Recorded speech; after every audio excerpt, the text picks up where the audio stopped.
Hello friends, welcome to learning classes. देखो आज मैं आपके लिए जो क्लास लेकर आया हूँ हिस्ट्री वाली क्लास है। हिस्ट्री डिस्कस करेंगे। काफी टाइम बाद क्लास आई है। तो कुछ लोगों की डिमांड है वीडियोस के अंदर के सर ज्योग्राफी क्लास आप अपलोड कर दो। तो मुझे ये बता देना ज्योग्राफी की आपको वर्ल्ड वाली क्लास चाहिए या इंडियन ज्योग्राफी की चाहिए। कमेंट बॉक्स में बता देना, मैं कल उसको अपलोड कर दूंगा। जो भी आप कहोगे वही क्लास में कल बना दूंगा। बाकी साइंस वाली क्लास की भी डिमांड है, साइंस वाली क्लास भी मैं 1-2 दिन में जल्दी ही करूंगा। सारी चीजें अब रेगुलर आपके लिए चलती रहेंगी। जल्दी जल्दी क्लासेस मैं भी दूंगा। थोड़ा सा मेरा भी ये था, पेपर था, मैं भी बिजी था, थोड़ी तबीयत भी ठीक नहीं थी, इस वजह से वीडियोस में कंटिन्यू नहीं कर पा रहा था। ठीक है, अब मैं कोशिश करूंगा कि आपके लिए एक वीडियो हो ही जाए, स्टैटिक जीके की हो जाए, कभी कभी जीएस की हो जाए, मतलब एनटीपीसी और दिल्ली पुलिस से रिलेटेड जो मैटर है वो ज्यादा से ज्यादा मैं आपके लिए प्रोवाइड करा सकूं।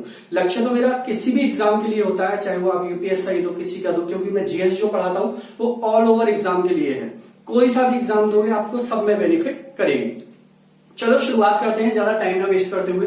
जितने भी दोस्त हैं चैनल को सब्सक्राइब जरूर कर लें, क्योंकि सारे वीडियोस आपको टाइम से मिलते रहेंगे और वीडियोस की क्वालिटी में बेहतर देने की कोशिश करूंगा। किसी भी एग्जाम के लिए इंपॉर्टेंट है। चलो शुरुआत करते हैं आज के। देखना हिस्ट्री वाले पार्ट में हम क्या पढ़ने वाले हैं। काफी इंपॉर्टेंट टॉपिक होगा दोस्तों, काफी इंपॉर्टेंट टॉपिक होगा। तो इस टॉपिक को हम अच्छे से समझेंगे, क्योंकि एक क्वेश्चन से यहां से हर बार पेपर में आता ही है। अगर आप आरओ, एआरओ, यूपी पीसीएस या एसआई के लिए अगर पेपर देना जा रहे हो या फिर रेलवे के लिए भी देने जा रहे हो, तो संभावना है कि क्वेश्चन यहां से बन ही जाए। काफी इंपॉर्टेंट टॉपिक है ये, प्राचीन हिस्ट्री का सबसे ज्यादा इंपॉर्टेंट है। और इस टॉपिक का नाम है गुप्ता डायनेस्टी। क्या नाम है? गुप्ता डायनेस्टी। देखो मैंने अभी तक जो भी हिस्ट्री आपके लिए पढ़ाई है, पूरी हिस्ट्री में सीक्वेंस से पढ़ा रहा हूं। और ये मैं आपको बोल के भी चला हूं कि मैं जो कोर्स कराऊंगा आपके लिए वो सीक्वेंस से ही चलेगा कोर्स। सारी चीजों को हम तरीके से करेंगे। तो अभी गुप्ता डायनेस्टी, हाँ अभी मैं ये सोच रहा हूं कि मॉडर्न हिस्ट्री की क्लासेस में शुरू कर दूं। एंशिएंट और मॉडर्न दोनों चलती रहेंगी साथ में, और मॉडर्न से मेडिवल तक करा दूंगा पूरा, और मॉडर्न चलती रहेगी, सॉरी एंशिएंट से मेडिवल तक करा दूंगा और मॉडर्न चलती रहेगी बीच में, क्योंकि मॉडर्न भी काफी क्वेश्चन पेपर में देखने को मिलते हैं। तो देखो गुप्ता डायनेस्टी की हम यहाँ पर बात करेंगे। काफी इंपॉर्टेंट टॉपिक है, तो सभी दोस्त जितने भी हैं सभी गुप्ता डायनेस्टी हेडिंग बना लो। ठीक है, वीडियो को शेयर जरूर करो, चैनल को सब्सक्राइब जरूर करो। देखा गुप्ता डायनेस्टी की अगर बात करें दोस्तों, इसका टाइम पीरियड कहां से कहां तक है? 319 से लेकर 550 एडी तक। इसका जो पूरा टाइम पीरियड है वो कितना है? 319 से लेकर 550 एडी तक पूरी गुप्त डायनेस्टी चलेगी। देखो गुप्त डायनेस्टी इतनी इंपॉर्टेंट है कि इसे प्राचीन भारत का स्वर्णिम काल कहा जाता है, गोल्डन पीरियड कहा जाता है, क्लासिकल पीरियड कहा जाता है, classical period of ancient history कहा जाता है इसे। ये मतलब काफी इंपॉर्टेंट पीरियड है। क्यों ये क्लासिकल पीरियड है, क्यों इसको स्वर्णिम काल कहा जाता है, क्यों इसको गोल्डन पीरियड कहा जाता है, मैं सारे पॉइंट इसमें समझाऊंगा। क्योंकि कहने से समझ में नहीं आएगी कि स्वर्णिम काल हो गया, ऐसे कहने से स्वर्णिम काल क्यों हुआ है। आप भी तो पूछोगे सर क्या मतलब है, कैसे स्वर्णिम काल इसको बोला जाता है। तो वो सारे पॉइंट हम डिस्कस करेंगे। तो सबसे पहले इसके जो मोस्ट इंपॉर्टेंट रूलर्स हैं उनके बारे में मैं एक बार लिख देता हूं और उनकी डेट बता देता हूं, जिससे क्वेश्चन आपका यहां से अगर आए तो हो जाए। तो देखोगे सबसे इंपॉर्टेंट रूलर जो है इसका, सबसे पहले हम चंद्रगुप्त की बात करेंगे। ठीक है ना, चंद्रगुप्ता। सारे पॉइंट में डिस्कस करूंगा, आपके दिमाग में जो भी है, सर श्रीगुप्त नहीं बोला आपने, वो भी हम डिस्कस करेंगे। चंद्रगुप्त का टाइम पीरियड दोस्तों यहां पर जो रहेगा वो 319 से लेकर 355 एडी तक रहेगा। ठीक है, ये किसका टाइम पीरियड रहेगा? समुद्रगुप्त का टाइम पीरियड। चंद्रगुप्त फर्स्ट और लिख देना यहां पर, चंद्रगुप्त प्रथम। ठीक है, इसके बाद जो इंपॉर्टेंट रूलर है समुद्रगुप्त, समुद्रगुप्त, और समुद्रगुप्त का ये टाइम पीरियड है वो 355 से लेकर 380 एडी तक रहेगा। ठीक है, दोनों पॉइंट नोट कर लोगे। तीसरा जो रूलर रहेगा यहां पर वो रहेगा आपके लिए चंद्रगुप्ता सेकंड। और इसको आप जानते हो कि इसे हम हिस्ट्री के अंदर विक्रमादित्य भी बोलते हैं। इनका जो टाइम पीरियड है वो 380 से 412 एडी तक रहेगा। ठीक है, ये भी इंपॉर्टेंट रहेगा। और इसमें एक और रूलर होगा जिसका नाम होगा कुमारगुप्त,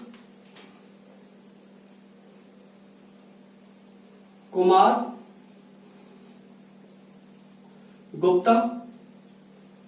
ठीक है, कुमारगुप्त का टाइम पीरियड लिखोगे यहां पर 412 से 454। काफी गर्मी हो रही है भाई। 412 से 454 एडी तक रहेगा। और कुमारगुप्त के बाद लिखोगे स्कंदगुप्त, स्कंदगुप्त।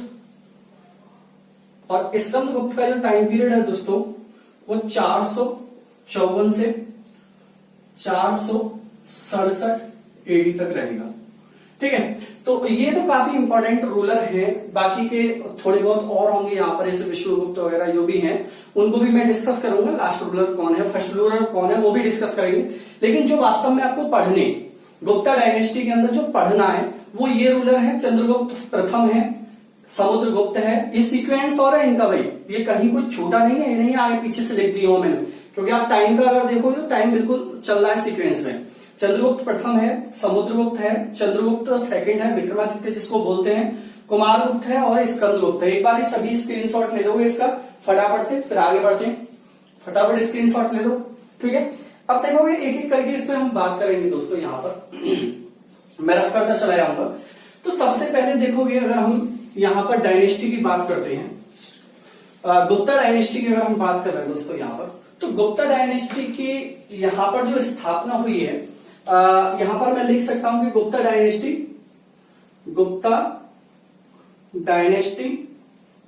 वॉज फाउंडेड किसके द्वारा फाउंड हुई थी दोस्तों? ये श्रीगुप्त के द्वारा हुई थी। किसके द्वारा? श्रीगुप्त के द्वारा इसको फाउंड। अब आपसे एक क्वेश्चन कई बार पेपर में आ चुका है कि बताइए गुप्त डायनेस्टी के जो संस्थापक थे उसका नाम क्या था? गुप्त डायनेस्टी का जो संस्थापक था, मैं हिंदी में भी लिखूंगा, जो संस्थापक था गुप्त डायनेस्टी का उसका नाम क्या था? श्रीगुप्त था। लेकिन श्रीगुप्त के बारे में बहुत ज्यादा कुछ दिया नहीं है, ना ही श्रीगुप्त ने ऐसा कुछ किया है। वो 319 के ही पीरियड की बात थी कि जब इसने स्थापना की थी, लेकिन कुछ खास नहीं किया, तो हिस्ट्री में इसको पढ़ते भी नहीं है हम। सिर्फ एक ही क्वेश्चन आया आज तक, चाहे जितना बड़ा एग्जाम हो जितना छोटा एग्जाम हो, कि बताइए संस्थापक कौन था गुप्ता डायनेस्टी का। इसके बाद में एक शासक का नाम और है दिया हुआ है, लेकिन इतिहासकार उसे नहीं मानते हैं कि वो शासक रहा है, और उसका नाम है घटोत्कच। क्या नाम है? घटोत्कच। देखो मैं डिटेल्स आपको सब दूंगा। घटोत्कच ये श्रीगुप्त के बाद का कुछ शासक मानते हैं कि शासक रहा था 2 महीने के लिए, लेकिन कुछ इतिहासकार कहते हैं कि कोई शासक नहीं था। तो बस मैं बता देता हूं कि कुछ मान रहे हैं कुछ नहीं मान रहे हैं। आपके लिए क्वेश्चन कहां से बन गया? क्वेश्चन बन गया कि गुप्त वंश का संस्थापक कौन था। एक क्वेश्चन तो ये हो गया। दूसरा क्वेश्चन यहां से इंपॉर्टेंट आपके लिए क्या होता है कि गुप्त वंश का जो रियल फाउंडर था, जो वास्तविक संस्थापक था, उसको वो कौन था? कि चंद्रगुप्त प्रथम गुप्त वंश का वास्तविक संस्थापक था। गुप्त वंश का जो रियल फाउंडर था, वास्तविक संस्थापक था, वो कौन था? चंद्रगुप्त प्रथम था। तो यहीं से कहानी शुरू होती है गुप्ता डायनेस्टी की। तो इन पॉइंटों को सारे को नोट करते चले जाओगे आप। यहां पर लिखोगे दोस्तों, Chandragupta was the real founder of heading बना लेना चंद्रगुप्त प्रथम, ठीक है, डेट के साथ। Chandragupta was the real founder of Gupta dynasty. ये काफी इंपॉर्टेंट रहेगा, real founder of Gupta dynasty. लिखोगे, हिंदी में बोल देता हूं, चंद्रगुप्त गुप्त वंश का वास्तविक संस्थापक था। चंद्रगुप्त गुप्त वंश का वास्तविक संस्थापक था, क्योंकि इसने, ये देखोगे, ये पहला शासक था गुप्त वंश का जिसने महाराजा धीराज की उपाधि धारण की थी। कौन सी? महाराजा धीराज।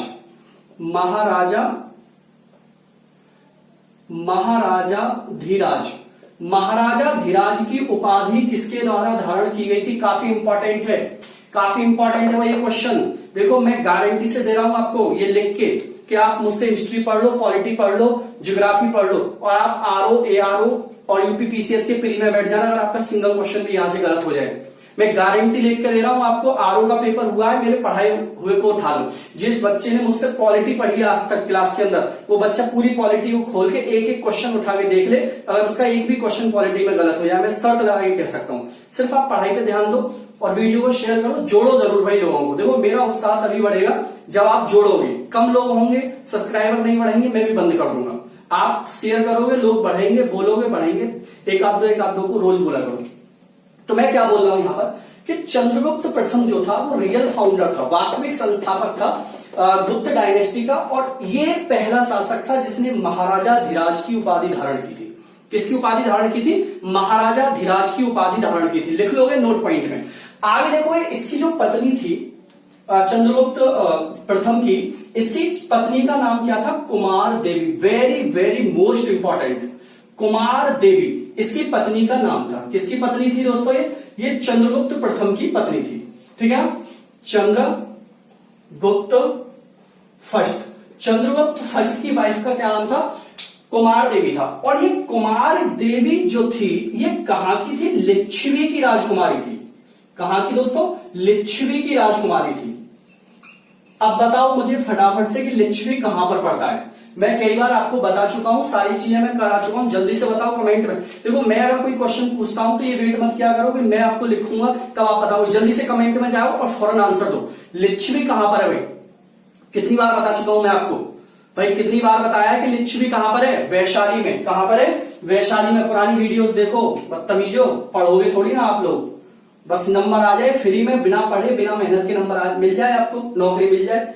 वैशाली में कितनी बार बता चुका है कि लिच्छवी कहां पर है? वैशाली में। अरे मैंने बताया नहीं था कि भाई देखो, जो आपका महात्मा बुद्ध थे उनकी जो माता थी त्रिशला, वो भी कहां की थी? वैशाली की थी।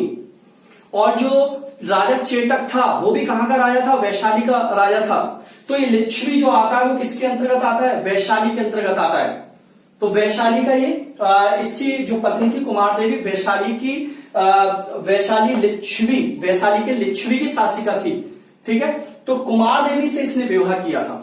ठीक है, और कुमार देवी से विवाह करने के बाद इसने किसने? चंद्रगुप्त प्रथम ने गोल्ड कॉइन चलाए थे।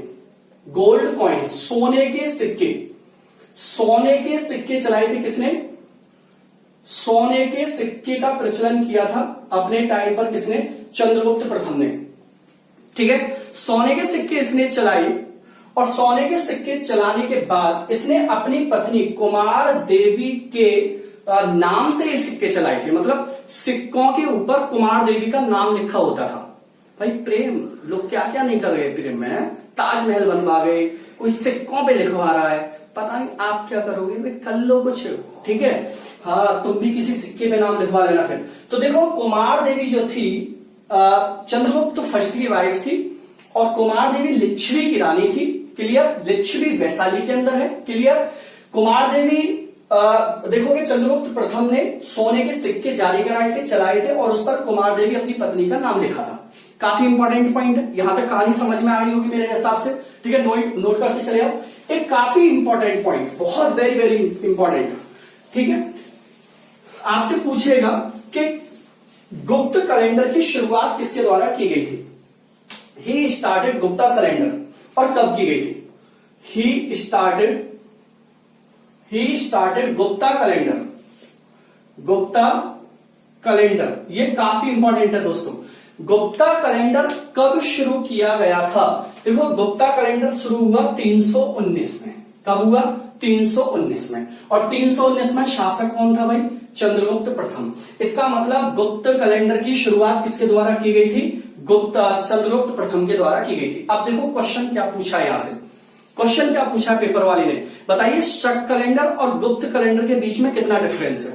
देखो, पेपर वाला कुछ भी पूछ सकता है, आप ये नहीं कह सकते हो कि ये छोड़ दो और ये पढ़ा दो। पेपर वाला कुछ भी पूछता है, इसलिए मैं सब पढ़ाता हूं। गुप्त कैलेंडर और शक कैलेंडर के बीच में कितना डिफरेंस है? अब ये बताओ, यहां से क्वेश्चन आ गया कि शक कैलेंडर किसने शुरू किया था? शक संवत जिसको बोलते हैं। तो मैंने आपको पढ़ाया था कुषाण डायनेस्टी में, कुषाण वंश में मैंने पढ़ाया था आपको कि गुप्त शक कैलेंडर जो था, शक संवत जिसको हम बोलते हैं, ये कनिष्क के द्वारा शुरू किया गया था, पढ़ाया था। इसका राज्याभिषेक भी है इसी टाइम पर। और ये कब शुरू किया इसने? 78 एडी में।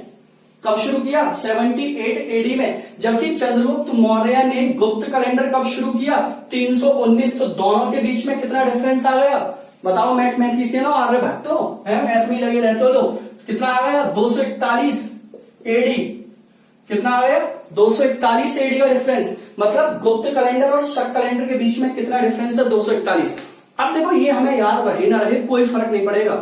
241। हमें क्या याद रहना चाहिए कि गुप्त कैलेंडर की शुरुआत कब हुई 319 में, और शक कैलेंडर की शुरुआत कब हुई 78 में। शक कैलेंडर किसने चलाया? कनिष्क ने। गुप्त कैलेंडर किसने चलाया? चंद्रगुप्त प्रथम ने।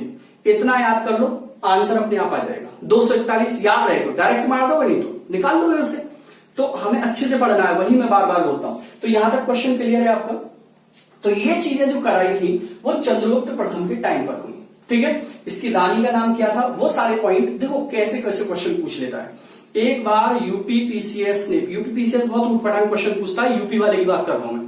क्वेश्चन पूछा था, जैसे चंद्रगुप्त दे दिया, चंद्रगुप्त प्रथम दे दिया, समुद्रगुप्त दे दिया और चंद्रगुप्त विक्रमादित्य दे दिया, और फिर इनके आगे वाइफ्स के नाम दे दिए और बोला था मेल कराओ इनकी वाइफ से, ठीक है। चंद्रगुप्त की वाइफ का नाम क्या है? तो ऐसे भी क्वेश्चन आते हैं पेपर के अंदर। जैसे चंद्रगुप्त की वाइफ का नाम क्या है? फर्स्ट की बात कर रहे हैं, चंद्रगुप्त फर्स्ट की वाइफ का नाम क्या हो गया?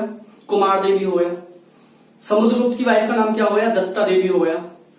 चंद्रगुप्त सेकंड की वाइफ का नाम क्या हो गया? भ्रू देवी हो गया। तो ये मैच कराने तक के लिए आए क्वेश्चन। तो पेपर वाला कहीं से भी कुछ बना सकता है, उस टाइम पर आपको एक्सक्यूज नहीं दोगे कि ये तो पता नहीं क्यों दे दिया, ये दे दिया।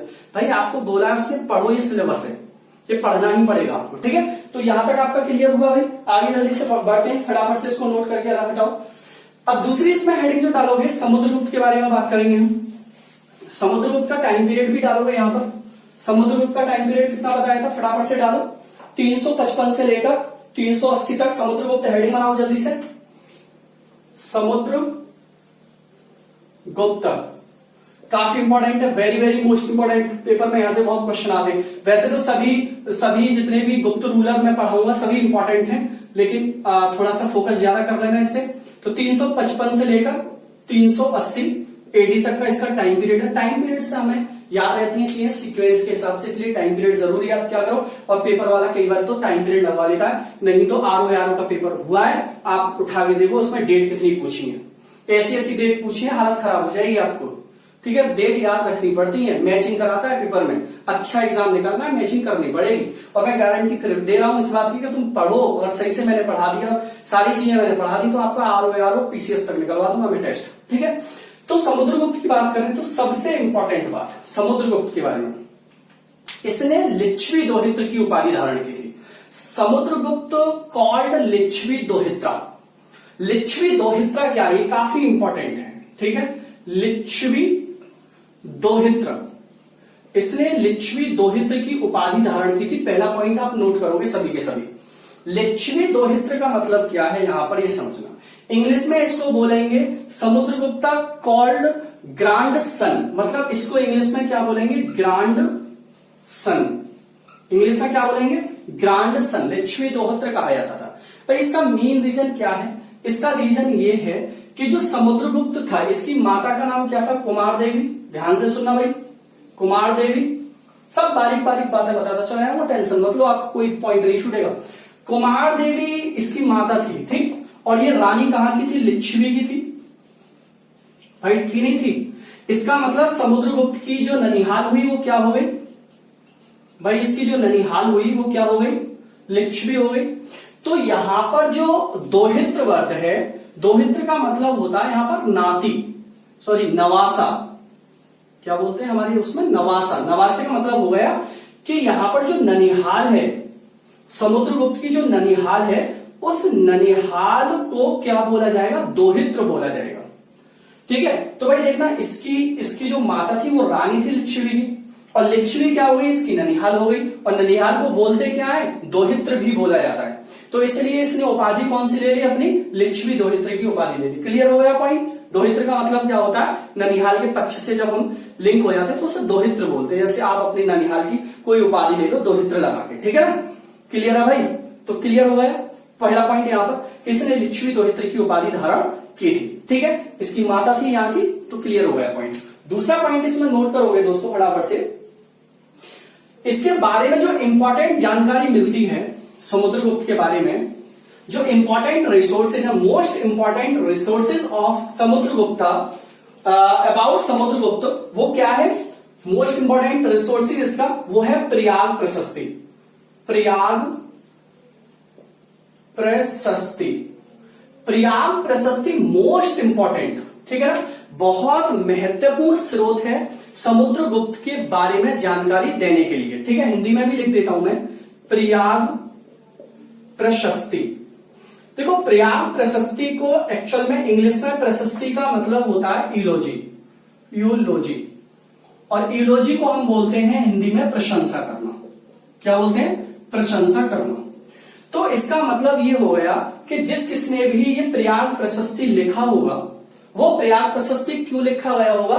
क्योंकि उसे करनी होगी समुद्रगुप्त की तारीफ, उसे करनी होगी समुद्रगुप्त की प्रशंसा, उसे लिखना होगा समुद्रगुप्त के बारे में वर्णन। क्लियर है ना पॉइंट? भाई इसका मतलब क्या होता है प्रशस्ति का? यहाँ पर यूलोजी, यूलोजी बोलते हैं प्रशंसा करना। तो इसमें प्रयाग प्रशस्ति के अंदर समुद्रगुप्त की प्रशंसा की गई है। अब ये प्रशंसा की किसके द्वारा गई है? भाई इसका रचनाकार कौन है? ये भी काफी इंपॉर्टेंट है। जिसने इसको लिखा है उसका नाम क्या है? वेरी वेरी मोस्ट इंपॉर्टेंट है, सभी नोट पॉइंट में लिखना है इसे। हरिशेन। कौन था भाई? हरिशेन। हरिशेन था प्रयाग प्रशस्ति का रचनाकार, जिसने प्रयाग प्रशस्ति लिखी है। किसने लिखी है भाई? Harishena. Very very most important, सभी नोट कर लो। और ये हरिशेन ने जो लिखी है प्रयाग प्रशस्ति, ये दोस्तों किस लैंग्वेज में लिखी है? संस्कृत लैंग्वेज में। किसमें लिखी हुई है? संस्कृत लैंग्वेज में। ठीक है, संस्कृत लैंग्वेज में इसको लिखा है इसने।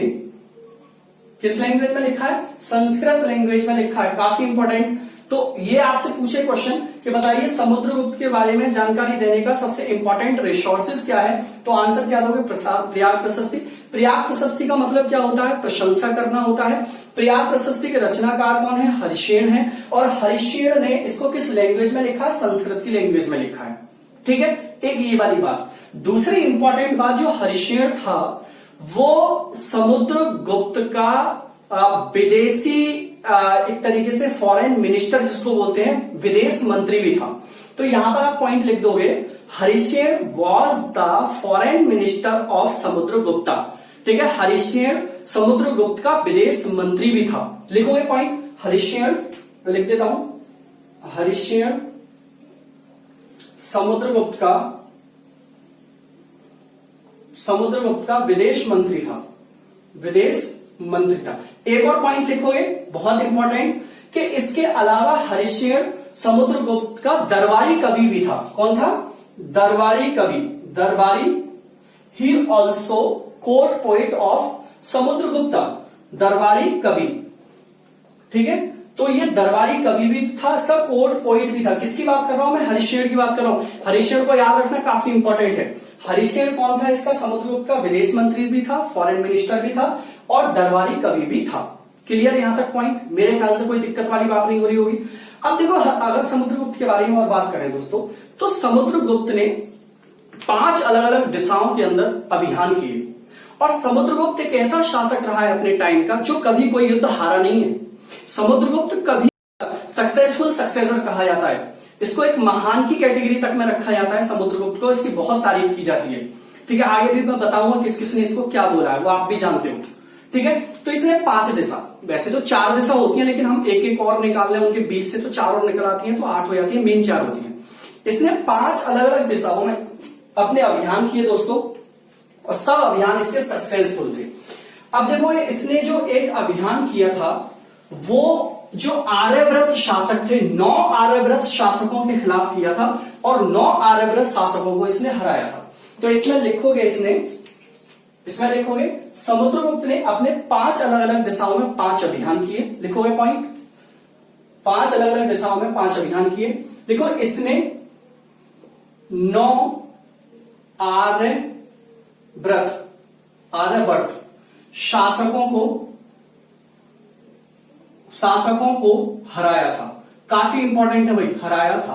कितने भाई? 9 आर्यव्रत शासकों को इसने हराया था। काफी इंपॉर्टेंट रहेगा, इसको याद रखोगे आप। अब ये इन 9 में से आपको सिर्फ 3 के नाम याद रखने, 9 के नाम याद नहीं रखने, 3 के नाम याद रखने जो पेपर में आ चुके हैं। और यूपीएससी में भी आज तक इन 3 से अलावा चौथा नहीं पूछा गया है। मैंने बोल दिया जो मैं पढ़ाऊंगा आपके लिए वो 100% इतना होगा कि आपके लिए जरूरत नहीं पड़ेगी। एक का नाम लिखोगे नागसेन, एक तो इसने नागसेन को हराया था जो आर्यव्रत शासक था। एक दूसरे का नाम लिखोगे गणपति,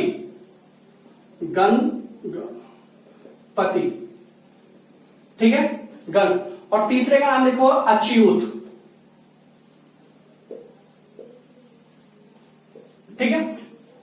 ये 3 शासक थे जो इंपॉर्टेंट शासक हैं जिनको इसने हराया था। तो ये बाकी तो 9 को हराया था, लेकिन 3 के ही नाम आपको याद रखने कि इसने 9 आर्यव्रत शासकों में 3 काफी इंपॉर्टेंट थे जिनको इसने हराया था। गणपति नाग पूरा नाम है इसका, नाग लगा देना इसमें, ये काफी इंपॉर्टेंट हो गए। ठीक है, इसके अलावा इसने 5 सीमावर्ती राज्यों को भी हराया था। कितने भाई, आगे पॉइंट देखोगे, 5 सीमावर्ती राज्यों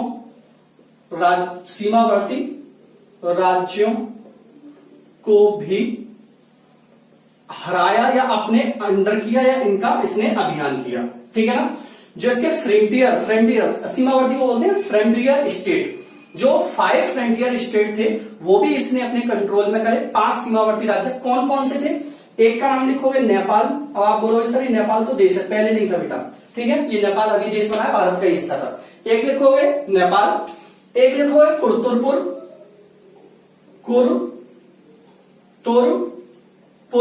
ये कहां पर है कुर्तुरपुर, जालंधर, लिखो भाई जालंधर में। दूसरा लिखो कुर्तुरपुर जालंधर में। तीसरा लिखोगे इसमें कामरूप सभी जानते होगे मेरे ख्याल से, नहीं जानते हो तो भाई इसको जान लो, पेपर में कई बार आ चुका है। ये कामरूप असम का पुराना नाम भी है, कामरूप। चौथा लिखोगे इसमें दोस्तों, चौथा नाम लिखोगे इसमें द्वाप, ये भी कहां पर है, असम के अंदर है। चौथा लिखो द्वाप। और 5वां लिखोगे इसमें समतट, वेस्ट बंगाल में है। समतट यहां तक दिख रहा होगा मेरे ख्याल से, समतट, हिंदी इंग्लिश में ऐसे लिखना समतट, ये कहां पर है, वेस्ट बंगाल में है। तो ये 5 सीमावर्ती राज्य और थे जिसको इन्होंने अपने अंडर किया था। 5 सीमावर्ती राज्यों को भी अपने कैप्चर कर लिया था। कौन कौन से थे, नेपाल था, कुर्तुरपुर था, कहां पर है, जालंधर में है। कामरूप असम का भी पूरा नाम है और असम के अंदर ही पड़ता है। द्वार असम के अंदर है, और समतट, इन 5, और वेस्ट बंगाल में है समतट, इन 5 सीमावर्ती राज्यों को भी किसने कंट्रोल कर लिया था, समुद्रगुप्त ने कंट्रोल कर लिया था। मेरे ख्याल से यहां तक की बात समझ में आ रही होगी। ठीक है भाई, 5 सीमावर्ती राज्यों को इसने कंट्रोल कर लिया। इसके अलावा देखोगे समुद्रगुप्त ने दक्षिण भारत के 12 वंश के संघ को भी हराया था इसने। क्या था वहां पर, जो दक्षिण भारत में जो 12 राजा थे, उन 12 राजाओं ने मिलकर एक संघ बनाया था समुद्रगुप्त के खिलाफ। इंपॉर्टेंट है ये पॉइंट जो मैं बोल रहा हूं आपके लिए। दक्षिण भारत के 12 राजाओं ने मिलकर एक संघ बनाया, एक यूनियन बनाई कि समुद्रगुप्त को हमें हराना है मिलकर, वो अटैक जरूर करेगा यहां पर। और उस संघ को भी इसने 12 राजाओं को भी किसने हरा दिया था, समुद्रगुप्त ने हरा दिया। मैंने बोला कभी वो हारा नहीं समुद्रगुप्त, सबको हराया, चाहे तो ये राजा रहे हो, चाहे आपका 9 आर्यव्रत रहे हो। जैसे मैं अभी बात कर रहा हूं कि 12 दक्षिण भारत के इसने जो राजा थे, दक्षिण भारत के 12 राजाओं का जो संघ था, 12 राज्यों का संघ, उसको इसने हराया था। अब देखो इसमें जो 12 राज्यों का संघ था, इसका जो लीडर था, इसका जो नेता था, उसका नाम था विष्णुगुप्त। ये बहुत इंपॉर्टेंट है, बहुत ज्यादा इंपॉर्टेंट है, नोट पॉइंट में डाल दो। तो इसमें पहले पॉइंट यहां पर ये लिखोगे, समुद्रगुप्त ने दक्षिण भारत के 12 राजाओं के संघ को पराजित किया था। इसको नोट कर लो भाई, समुद्रगुप्त ने दक्षिण भारत के 12 राजाओं के संघ को पराजित किया था।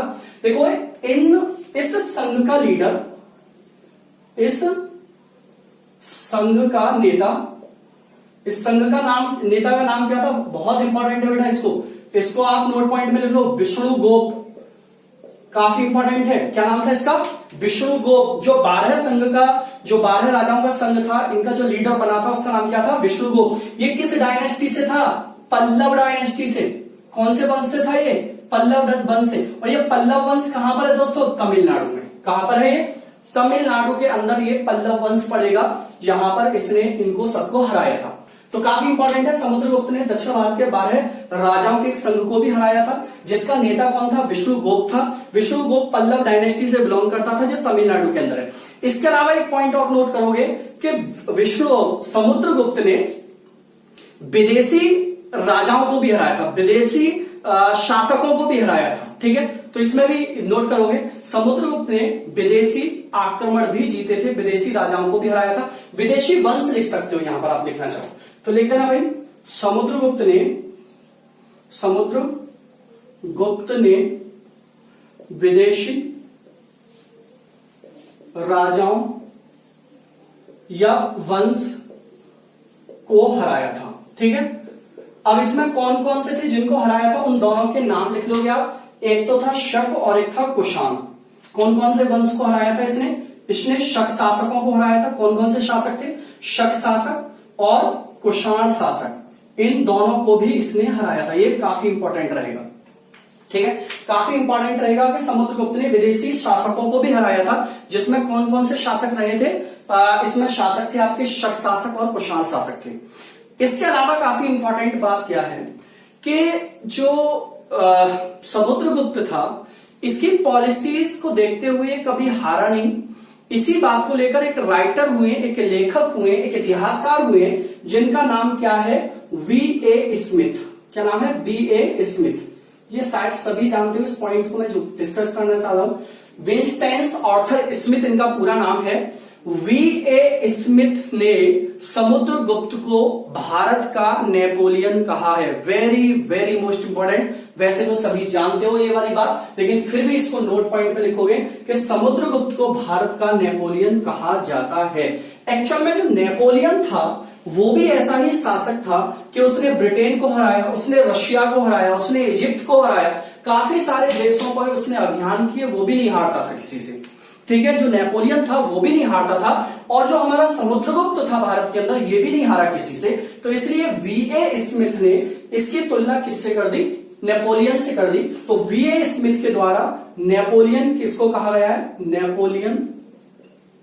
नेपोलियन भारत का, किसको कहा गया, समुद्रगुप्त को भारत का नेपोलियन कहा गया। यहां तक क्लियर पॉइंट। एक बहुत अच्छी बात इसकी क्या थी और बहुत इंपॉर्टेंट बात क्या थी, ये नोट पॉइंट में भी आप डाल सकते हो, कि इसने जो उत्तर भारत के राज्य थे उन पर तो डायरेक्ट कंट्रोल करा, इसने उन पर डायरेक्ट कंट्रोल करा, और जो दक्षिण भारत के राज्य थे उन पर इनडायरेक्ट कंट्रोल करा। जैसे मैं बताऊं कि भाई मान लो ये मैं दो भागों में इस तरीके से बांट रहा हूं कि ये उत्तर भारत वाले राज्य हैं और ये वाले दक्षिण भारत वाले राज्य हैं। इन राज्यों को तो इसने अपने डायरेक्ट कंट्रोल में ले लिया और इन वाले राज्यों को इसने इनडायरेक्ट कंट्रोल में ले लिया। इसका मतलब क्या है, देखो इसका मतलब बिल्कुल ऐसे समझो, ये जो पॉलिसी अपनाई थी समुद्रगुप्त ने, सेम यही पॉलिसी समुद्रगुप्त वाली आगे चल के किसने अपनाई थी, अलाउद्दीन खिलजी ने। और अलाउद्दीन खिलजी भी एक ऐसा शासक रहा है हिस्ट्री के अंदर जिसका टाइम पीरियड शासन करने का 20 साल है मात्र, लेकिन 20 साल में वो युद्ध नहीं हारा अपने, और युद्ध नहीं हारा इसलिए उसको एक सक्सेसफुल सक्सेसर कहा जाता है। उसको भी एक महान शासक की कैटेगरी में रखा जाता है अलाउद्दीन खिलजी। पॉलिसी उसकी बिल्कुल समुद्रगुप्त वाली थी कि उसने भी उत्तर भारत के राज्यों पर डायरेक्ट कंट्रोल करा और दक्षिण भारत के राज्यों पर इनडायरेक्ट कंट्रोल करा। इसका मतलब क्या था, जैसे अलाउद्दीन खिलजी की बात करो तो अलाउद्दीन खिलजी ने जैसे उत्तर भारत में देखोगे मालवा का था, या मालवा का क्षेत्र था, या गुजरात का क्षेत्र था, या फिर ऊपर जैसलमेर का क्षेत्र था, तो इन वाले क्षेत्रों पर तो इसके डायरेक्ट कंट्रोल कर लिया। लेकिन नीचे वाले जैसे क्षेत्र थे, जैसे द्वार समुद्र वाला क्षेत्र था, बारंगल वाला क्षेत्र था, और जो आपका देवगिरी वाला क्षेत्र था, इन पर इसने इनडायरेक्ट कंट्रोल किया अलाउद्दीन खिलजी ने।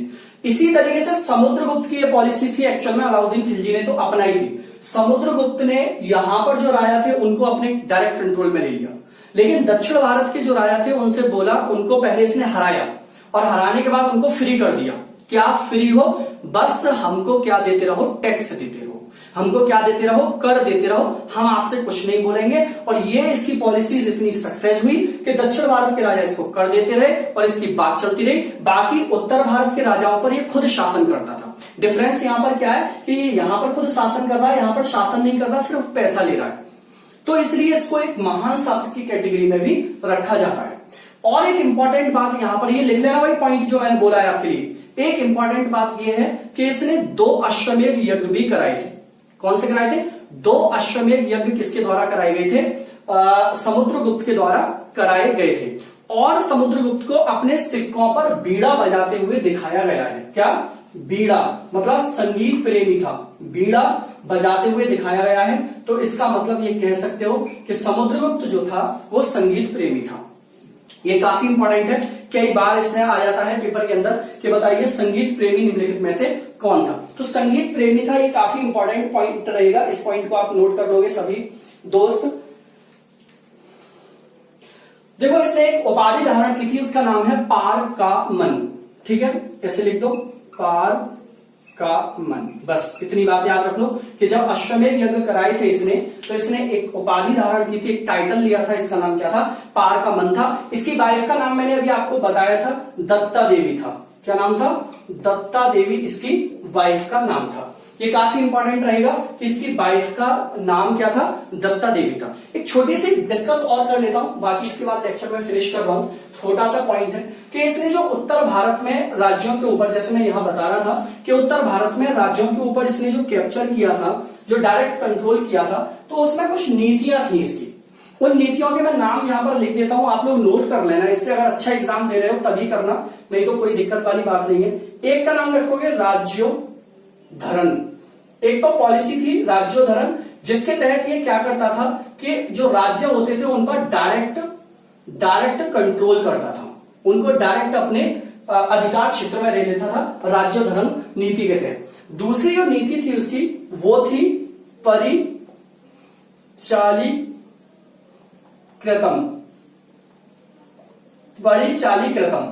इसके द्वारा ये क्या करता था कि उन राज्यों के जो राजा वगैरह होते थे या लोग होते थे, उनको अपना दास बना लेता था।